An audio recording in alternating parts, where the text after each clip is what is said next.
2013 চনত মোৰ মনত আছে যে আমি প্ৰথম টেট শিক্ষকৰ নিযুক্তিৰ প্ৰক্ৰিয়া আৰম্ভ কৰিছিলোঁ।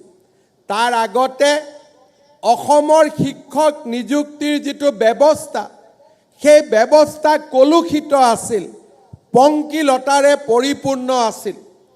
যেতিয়া টেট শিক্ষকক নিযুক্তি দিবলৈ শিক্ষা মন্ত্ৰী হিচাপে মই বলিষ্ঠতাৰে আগবাঢ়িছিলোঁ, তেতিয়া মোৰ লগত মোৰ ৰাজনৈতিক সমৰ্থনো নাছিল। নিজৰ চৰকাৰখনৰ ভিতৰতে মই সমালোচনাৰ সন্মুখীন হৈছিলোঁ।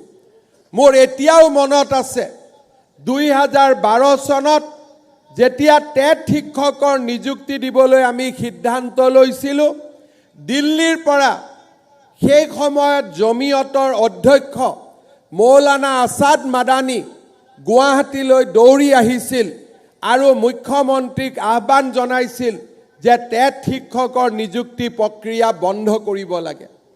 মোৰ আজিও মনত আছে যে সেই সময়ত টেট শিক্ষক নিযুক্তি দিবলৈ যাওঁতে তেতিয়াৰ সৰ্বশিক্ষা অভিযানৰ মিছন ডাইৰেক্টৰত ৰাজনৈতিকভাৱে চৰকাৰত উচ্চ পদত অধিষ্ঠিত ব্যক্তি এগৰাকীৰ কোঠাত কান্দিবলগীয়াৰ পৰিৱেশ হৈছিলে।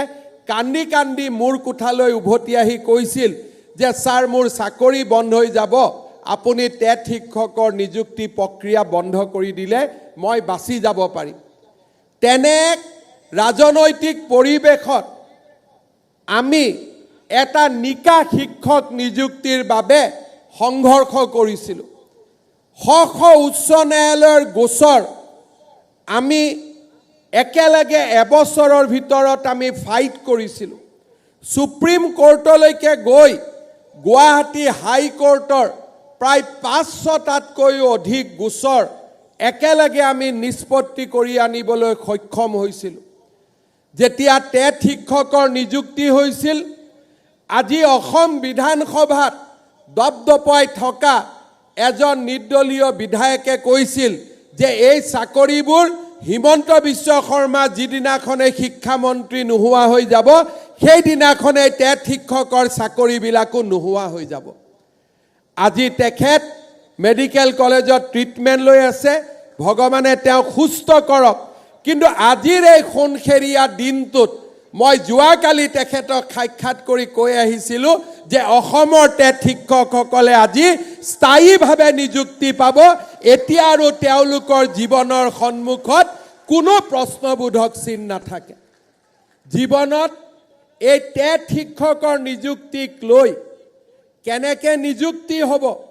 প্ৰথম টেটৰ পৰীক্ষাৰ যেতিয়া আৰম্ভ হৈছিল, কুৱেশ্যন পেপাৰ লিক হ'ল, অমুকৰ সমষ্টিৰ লৰাই পালে। 2012 আৰু 13 চনৰ যদি অসমৰ বাতৰি কাকত পঢ়োঁ, মোক সমালোচনাৰে মোক জীৱন দুৰ্বিষহ কৰি দিছিল। কিন্তু আজি 10টা বছৰ পিছত থিয় হৈ মই গৌৰৱ অনুভৱ কৰোঁ যে এতিয়া অসমৰ পিছপৰা গাঁৱৰ মানুহেও কয় যে ছাৰ, আমাৰ স্কুলত এজন টেট শিক্ষকক নিযুক্তি দিয়ক। এয়া হৈছে অসমৰ শিক্ষা জগতৰ এক নৱজাগৰণৰ সময় আছিল। 2011, 12, 13ত ৰাজনৈতিকভাৱে যথেষ্ট কষ্টৰ সন্মুখীন হৈও কেইটামান কথা মাত্ৰ মই আজি উনুকিয়ালোঁ। সেই সময়ৰ গোটেই ৰাজনৈতিক পৰিৱেশ কণ্টকময় হোৱাৰ স্বত্তেও শিক্ষা মিত্ৰ আদিৰ প্ৰচণ্ড আন্দোলনৰ মাজতো সকলোকে লগত লৈ সকলোৰে সমস্যা সমাধান কৰি অসমৰ শিক্ষা জগতত আমি এক নৱজাগৰণৰ আমি আৰম্ভ কৰিছিলোঁ। আজি মই গৌৰৱ অনুভৱ কৰোঁ যেতিয়া শিক্ষামন্ত্ৰী ডাঙৰীয়াই মোক কয় যে মুখ্যমন্ত্ৰী মহোদয়, সকলোকে টেটৰ শিক্ষক লাগে। আজি অসমৰ হিন্দু, মুছলমান, খ্ৰীষ্টিয়ান সকলো জাতি উপজাতিৰ লোকে, গাঁও চহৰ নগৰৰ সকলো জাতি উপজাতিৰ লোকে আজি টেট শিক্ষকক বিচাৰে। মই কেতিয়াও টেট শিক্ষকক ৰাজনৈতিক শক্তি হিচাপে নিৰ্মাণ কৰা নাছিলোঁ।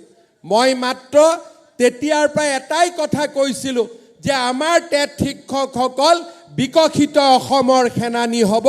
আৰু আজি সেই কাৰ্য, আজি সেই কাম আজি আমি নিজে লক্ষ্য কৰিছোঁ। দুই এজনক বাদ দিলে অসমৰ টেট শিক্ষকসকলৰ সাধনা আৰু শিক্ষা জগতক উন্নত কৰিবৰ বাবে অসমৰ টেট শিক্ষকসকলে লোৱা প্ৰচেষ্টাক সকলোৱে আজি ভূয়সী প্ৰশংসা কৰে। আমাৰ শিক্ষা জগতখন লাহে লাহে পৰিপূৰ্ণ হৈছে।